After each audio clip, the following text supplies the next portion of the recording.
कितने ही सगे हों, इन 3 लोगों की बातों में कभी मत आना। ये घरों को बर्बाद कर देते हैं। वो 3 लोग कौन हैं? आइए ध्यान से समझते हैं।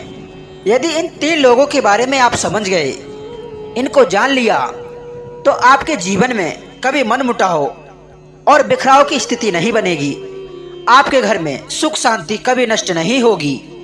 प्रेम और सौहार्द आपस में सदैव बना रहेगा। हमें सिर्फ उन लोगों को समझना है और स्वयं को भी समझा कर रखना है। यदि हम स्वयं को नहीं समझा पाए तो कोई भी आकर तुम्हारे साथ खेल कर चला जाएगा और तुम बर्बाद होते चले जाओगे। क्योंकि दुनिया ऐसे लोगों से भरी पड़ी है जो आपको सुखी देखना नहीं चाहते। वो तो सिर्फ चिंगारी लगाकर चले जाते हैं और आप अपनी मूर्खतावश स्वयं को जलाने में लग जाते हो। दोस्तों, वीडियो बहुत ही महत्वपूर्ण होने वाली है। आपसे निवेदन है कि आप स्वयं भी इसे ध्यान से सुनें और दूसरों को भी शेयर करें, ताकि किसी की जिंदगी उजड़ने से बच जाए। पहले मैं आपको बताता हूं एक छोटी सी कहानी के बारे में। किसी शहर में एक सेठ रहता था। सेठ बड़ा ही पैसे वाला था और उसी सेठ की एक इकलौती बेटी थी। सेठ ने उसका विवाह कर दिया। सेठ अपने दामाद और बेटी से बहुत प्रेम करता था।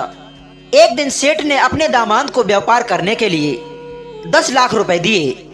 अपने ससुर से पैसे लेकर सेठ के दामाद ने व्यापार शुरू कर दिया। दामाद का व्यापार खूब अच्छा चलने लगा, यहाँ तक कि सेठ का व्यापार उसके सामने मंदा पड़ गया। सेठ के दामाद ने अभी तक सेठ से जो पैसे लिए थे वे लौटाए नहीं थे। सेठ को भी कोई चिंता नहीं थी। दामाद और बेटी की तरक्की से सेठ बड़ा ही खुश रहता था, किंतु उनकी खुशियों से और उनकी तरक्की से जलने वाले लोगों को यह बिल्कुल भी अच्छा नहीं लगता था।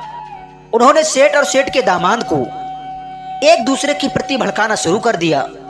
कोई कहता कि अरे सेठ जी, तुम्हारा दामाद तो तुमसे ही पैसे लेकर व्यापार शुरू किया और अब वो तुमसे आगे निकल गया, आपके पैसे लौटा दिए या नहीं? और कुछ लोगों ने सेठ जी के दामाद को अनाप शनाप बहका दिया। नतीजा यह हुआ कि दोनों के बीच इसी बात को लेकर झगड़ा हो गया।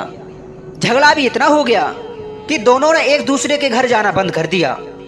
घृणा और दोष दोनों के मन में इस कदर पनप गया कि वह एक दूसरे की अपने मित्र और रिश्तेदारों में निंदा करने लगे। कभी दामाद के सामने ससुर की चर्चा चल जाती तो दामाद उनकी खूब बुराई करते नहीं थकता। कभी ससुर दामाद की खामियां निकालता। दोनों में इतनी करवाहट बढ़ गई कि सेठ 15 साल तक अपनी बेटी के घर नहीं गया। सेठ वैसे तो भगवान का उपासक भी बहुत अच्छा था, लेकिन इसी नफरत और दोष के कारण उसकी साधना भी लड़खड़ाने लगी। भजन पूजा पाठ आदि के समय भी उसे अपने दामाद का चिंतन होने लगा था। मानसिक पीड़ा का असर उसके शरीर पर साफ साफ झलक रहा था। बेचैनी बढ़ती जा रही थी। कहीं से कोई भी समाधान नहीं मिल रहा था। एक दिन वो सेठ एक संत जी के पास में गया और अपनी सारी व्यथा उन संत जी को कहे सुनाई। संत बोले कि सेठ, सब ठीक हो जाएगा, तुम चिंता ना करो। तुम समस्या जानते हो कहां से पैदा होती है?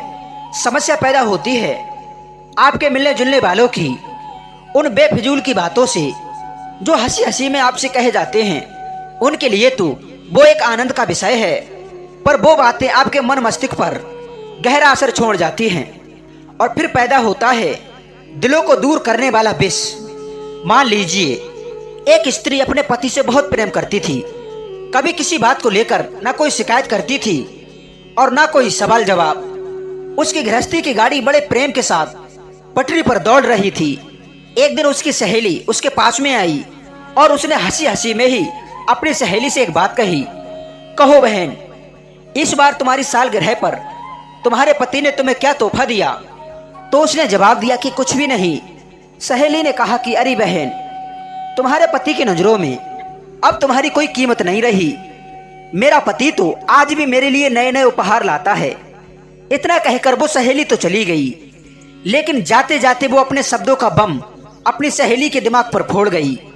मित्रों, अरे तू खुश है, तेरा पति तुझे रोज उपहार देता है, ये बात तुझे उससे कहने की क्या जरूरत थी? वो भी तो अपनी जिंदगी में खुशी ही रह रही थी, पर तेरी इन बेफिजूल की बातों ने उसका सारा खेल बिगाड़ दिया। शाम को जब उसका पति आया तो पत्नी का मुख लटका हुआ मिला। फिर दोनों में कुछ कहा सुनी हो गई। अब उन दोनों में झगड़ा बढ़ता हुआ चला गया। अब वो दोनों माँ बाप तक पहुंच गए। उन दोनों में मारपीट होने लगी। आखिरकार उन दोनों की बात तलाक तक पहुंच गई। कुछ दिनों के बाद में वो दोनों अलग अलग हो गए।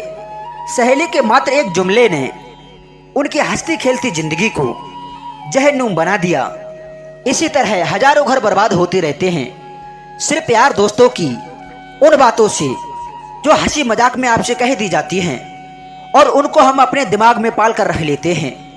ऐसा ही एक वाकया और है। एक लड़का किसी दुकान पर काम करता था। वो दुकान मालिक उस लड़के के लिए महीने के 10,000 रुपए देता था। उन 10,000 रुपए में उसकी अच्छी खासी गुजर चल रही थी। एक दिन उसका दोस्त उससे मिलने उसके घर पहुंच गया और पूछने लगा कि मित्र, तुम कहाँ काम करते हो? तो मित्र ने जवाब दिया कि एक दुकान पर। तुम्हारा मालिक तुम्हें कितने पैसे देता है? उत्तर दिया कि 10,000 रुपए। मित्र ने पूछा, बस 10,000? 10,000 में तुम्हारी जिंदगी कैसे चल जाती है? आजकल तो बहुत महंगाई बढ़ गई है, कम से कम 20,000 रुपए तो होते ही। इतना कहकर वो दोस्त तो चला गया, मगर अब उसके लिए वही बात की सनक चढ़ गई। उसने अपने मालिक से पैसे बढ़ाने की जिद कर दी।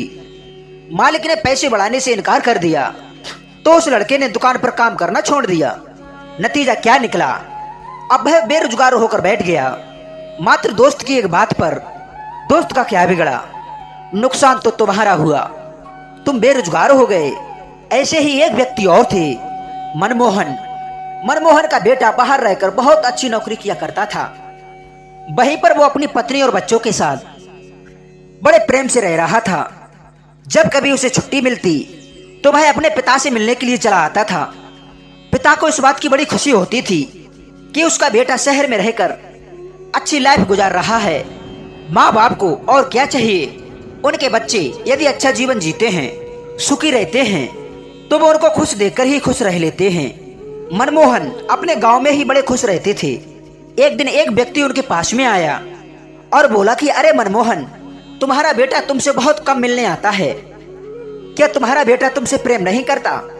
पिता ने कहा कि भैया, बेटा आजकल अपने काम में ज्यादा व्यस्त रहता है। उसकी कंपनी के कुछ उसूल हैं, ऊपर से बीवी बच्चों की जिम्मेदारी, ऐसे में बहुत कम ही समय मिल पाता है। तब वो शख्स कहता है, अरे वाह, यह क्या बात हुई? तुमने उसे पाला पोसा, पढ़ाया लिखाया, उसकी सारी ख्वाहिशें पूरी की, और जब आप बूढ़े हो गए तो उसके पास में इतना भी टाइम नहीं बचा कि वो आपको आकर देख जाए या आपको बुलाकर अपने साथ ले जाए। वक्त का ना मिलना तो एक बहाना है, बुढ़ापे में कौन किसको पूछता है? इतना कहकर वो शख्स तो चला गया। उस दिन से मनमोहन को अपने बेटे के प्रति संदेशा होने लगा। वो हर समय यही सोचते रहते थे कि बेटे के पास सबके लिए समय है, पर उसके लिए नहीं। बाप बेटे के दिल में नफरत की दीवार बननी शुरू हो गई। इसीलिए कहते हैं दोस्तों, ऐसे लोगों की उन बातों से स्वयं को बचा कर रखिए जो नफरत के बीज बोते हों। देखने में तो वो बातें बड़ी साधारण और हंसी दिल लगी भरी होती हैं, पर किसी की व्यक्तिगत जीवन में वो विष का काम करती हैं। एक बात का निश्चय कर लो, चाहे आपका कोई कितना भी नजदीकी हो, यार हो या रिश्तेदार हो या फिर पड़ोसी हो, उसे अपने व्यक्तिगत जीवन में मत घुसाओ। अपनी जिंदगी से जुड़े निर्णय स्वयं लीजिए। उन शब्दों से अपने आप को बचाकर रखो जो दूसरे के प्रति नफरत का बीज बोते हों, जो बाप बेटे में, पति पत्नी में, घर परिवार में एक दूसरे के प्रति नफरत भरता हो। वो आपका हितैषी तो किसी कीमत पर नहीं हो सकता। हो सके तो ऐसे लोगों से दूर रहिए। यदि दूर नहीं रह सकते तो उनके शब्दों से बचकर रहिए। नंबर 2, जो लोग अपने मतलब के समय आपके पास में आए, बाकी समय आपसे दूर रहें, ऐसे लोग कभी आपके हितैषी नहीं हो सकते। कुछ लोग तो दो तरह के होते हैं, जो आपके प्रिय भी रहना चाहते हैं और आपका बुरा भी चाहते हैं। ऐसे लोग अक्सर नफरत के बीज बोने वाली बातें करते हैं। जो व्यक्ति यहाँ की बात वहां कह दे और वहां की बात यहाँ पर कह दे, तो समझ लेना वो आपका भला नहीं कर सकता। संत ने सेठ जी से कहा कि हे सेठ जी, तुम एक काम करो, यदि इस नफरत को मिटाना चाहते हो तो तुम कुछ फल और मिठाइयां लेकर अपने दामाद के घर जाओ और दामाद के पास पहुंचकर उनसे सिर्फ इतना कहना कि बेटा, सारी भूल, सारी कमियां मुझसे हो गई थी, मुझे क्षमा कर दो। सेठ जी बोले कि हे महाराज जी, ये क्या बात हुई?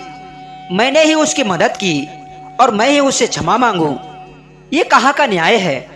संत बोले कि देखो, जब दो लोगों में झगड़ा होता है तो थोड़ी बहुत गलती तो दोनों ओर से होती है।